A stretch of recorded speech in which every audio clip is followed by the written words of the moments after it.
Welcome to our YouTube channel Chemistry by Saad Anwar। बिस्मिल्लाहिर्रहमानिर्रहीम students, आज जो चीज़ हम डिस्कस करने जा रहे हैं बेसिकली एक फ़िज़िकल केमिस्ट्री की और ज़्यादातर मैथ की चीज़ है। ये यूज़ कहाँ होगी? आप जानते हैं कि फ़िज़िकल केमिस्ट्री में मैथ बहुत ज़्यादा यूज़ होती है, तो हमें मैथमेटिक्स से प्यार होना चाहिए। ये चीज़ जब हम स्क्रोडिंजर वेव इक्वेशन को सॉल्व करेंगे फॉर हाइड्रोजन एटम और hydrogen like atom, for hydrogen atom और हाइड्रोजन लाइक एटम, तो उस वक्त हमें इस चीज़ की ज़रूरत पड़ने वाली है जो आज हम डिस्कस करेंगे। वो एक है कार्टेशियन कोऑर्डिनेट्स और एक है spherical polar coordinates. Cartesian coordinates क्या है? फ़र्ज़ कीजिए हमारे पास तीन एक्सिस हैं, ये एक्स एक्सिस, ये वाई एक्सिस और ये जेड एक्सिस। ये एक पार्टिकल है पी, तो हमने इसकी लोकेशन को बयान करना है, इसकी लोकेशन को डिस्क्राइब करना है, तो हमें एक्स वाई में और जेड एक्सिस में हम इसकी लोकेशन को बयान कर सकते हैं।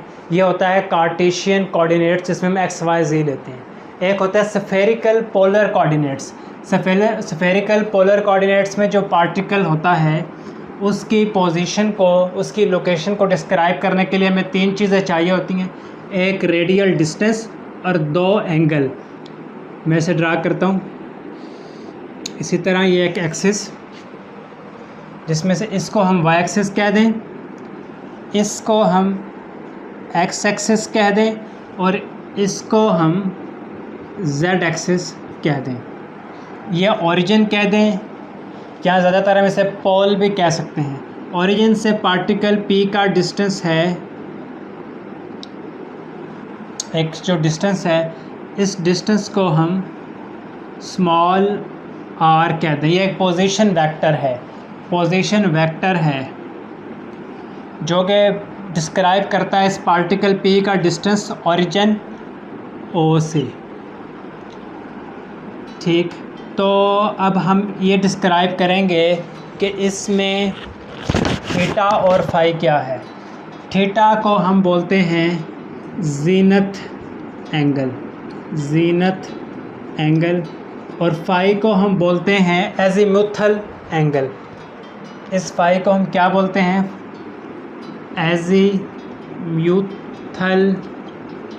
Azimuthal angle. तो अब देखें, मैं एक नॉर्मल ड्रा करने लगा हूँ, मतलब एक 90 डिग्री पे एक लाइन ड्रा करने लगा हूँ। ये स्ट्रेट लाइन जो कि 90 डिग्री पे आएगी। ये स्ट्रेट लाइन यहाँ से मैंने ओरिजिन के साथ जोड़ दी। ज़रा आसान हो रही है। तो जी हाँ, देखें यहाँ जो ये position vector are Z axis के साथ जो एंगल बनाए, ये कहलाता है थीटा जीनत एंगल। और एक्स एक्सिस इसके साथ जो एंगल बनाए, इसको हम बोलते हैं फाई, ये कहलाता है एजीमुथल एंगल, एजीमुथल एंगल।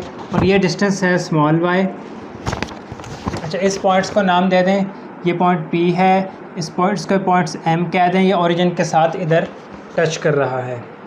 तो जो ये वाला डिस्टेंस है, अब इस पॉइंट्स को यहाँ ज़रा जोड़ें इसके साथ, इसको ज़रा इस तरह कर दें। ये तो हो गया जेड एक्सिस। जहाँ ये पॉइंट टच हुआ उसको नाम दे दें एन का। यहाँ से लेकर यहाँ तक जो डिस्टेंस है इसको कह दें जेड।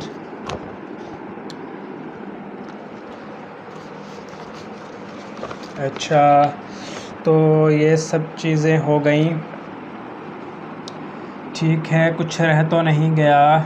अच्छा, इसको थोड़ा एलोंगेट कर दें। इस पॉइंट्स का यहाँ के साथ डिस्टेंस लें और इसी पॉइंट्स का एक डिस्टेंस यहाँ के साथ लें। देखें, अब ये एक बन गई है रेक्टेंगल। ये देखें, ये एक रेक्टेंगल बन गई है। कौन सी? PNMO, ये एक रेक्टेंगल बन गई है। देखिए, PNOM, ये एक रेक्टेंगल बन गया। हम जानते हैं कि रेक्टेंगल में जो साइड ये होती है, अगर ये साइड A है तो ये भी साइड A होगी।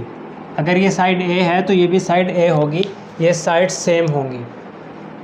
ठीक, अगर ये साइड एक्स है, यहाँ से लेकर यहाँ तक साइड एक्स है, तो ये साइड भी एक्स होगी। अगर ये साइड वाई है, यहाँ से लेकर यहाँ तक वाई है, तो ये साइड भी वाई होगी। ये हमने इसको नाम दे दिए कि यहाँ से जहाँ टच कर रही है इस पॉइंट्स को ई कह दें।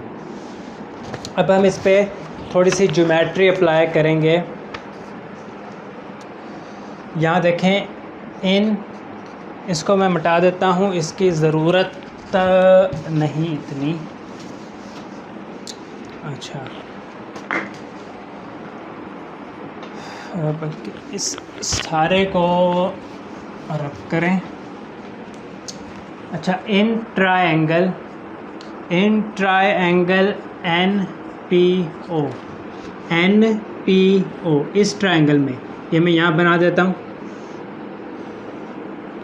NPO, जिस पे एंगल थीटा है, ये हम डिस्टेंस A है, ये डिस्टेंस R है और ये डिस्टेंस स्मॉल z है। तो इस पे हम साइन थीटा लगाते हैं। साइन थीटा हम जानते हैं कि साइन थीटा बराबर होता है some people have perpendicular over hypotenuse. तो परपेंडिकुलर क्या, थीटा के सामने वाला थीटा के जो सामने वाला डिस्टेंस है वो परपेंडिकुलर है, तो A परपेंडिकुलर होगा। हाइपोटेन्यूज क्या है, ये R हाइपोटेन्यूज है। यहाँ आ जाएगा साइन थीटा, यानी कि R इज़ इक्वल टू, इसको ऐसे लिख लें, A is equal to R sine theta. ये इक्वेशन 1 कह लें। ये एक बहुत इंपॉर्टेंट इक्वेशन है, बहुत यूज़ होगी। अब इसी ट्रायंगल पे हम कॉस की ज्योमेट्री लगाते हैं। कॉस थीटा बराबर होता है करली ब्राउन बेस हेयर हाइपोटेन्यूज। अब देखें इसमें बेस क्या है, ये वाला जो डिस्टेंस है थीटा के साथ वाला, ये डिस्टेंस है बेस। तो बेस की जगह पे हम z लिखेंगे। हाइपोटेन्यूज क्या है, ये वाला है हाइपोटेन्यूज। तो r बराबर हो जाएगा, z बराबर हो जाएगा r cos थीटा। इसको इक्वेशन 2 कह दें। ये इक्वेशन 2 हो गई। इसके बाद इक्वेशन 2 के बाद अब हमारे पास जो ट्रायंगल है वो कौन से ट्रायंगल है बच्चों, ये वाली ट्रायंगल OME। मैं यहाँ भी बना देता हूँ OME। ये ट्रायंगल है जिसमें एंगल है ये 5। अब इस ट्रायंगल का पोस्टमार्टम करते हैं। इस पे साइन फाई लगाएंगे। जब इस ट्रायंगल पे साइन फाई लगाएंगे, हम जानते हैं परपेंडिकुलर ओवर हाइपोटेन्यूज, तो इस डिस्टेंस को हमने y कहा, इस डिस्टेंस को हमने a कहा, इस डिस्टेंस को हमने x कहा। तो साइन फाई बराबर हो जाएगा परपेंडिकुलर ओवर हाइपोटेन्यूज होता है। परपेंडिकुलर क्या होगा इसमें, ये थीटा के सामने वाला, ये फाई के सामने वाला एंगल परपेंडिकुलर, और हाइपोटेन्यूज इसमें है ये वाली a। तो y किसके बराबर हो गया, y बराबर हो गया a साइन फाई। y बराबर हो गया a साइन फाई। इसको इक्वेशन 3 कह दें। y बराबर हो गया a साइन फाई।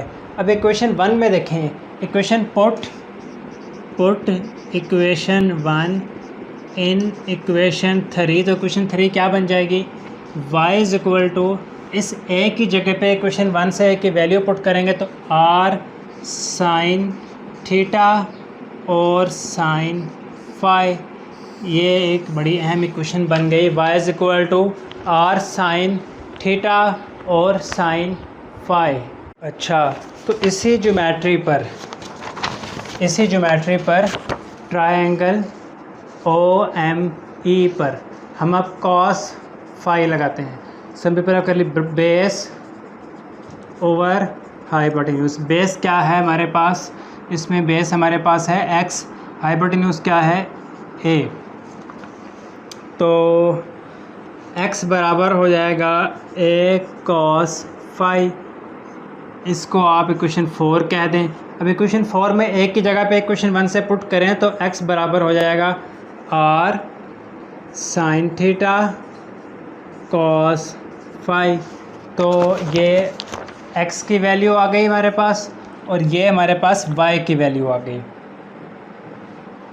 तो जो हमारे पास y की वैल्यू आ गई,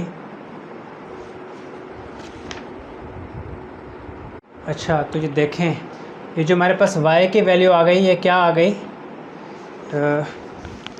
हमारे पास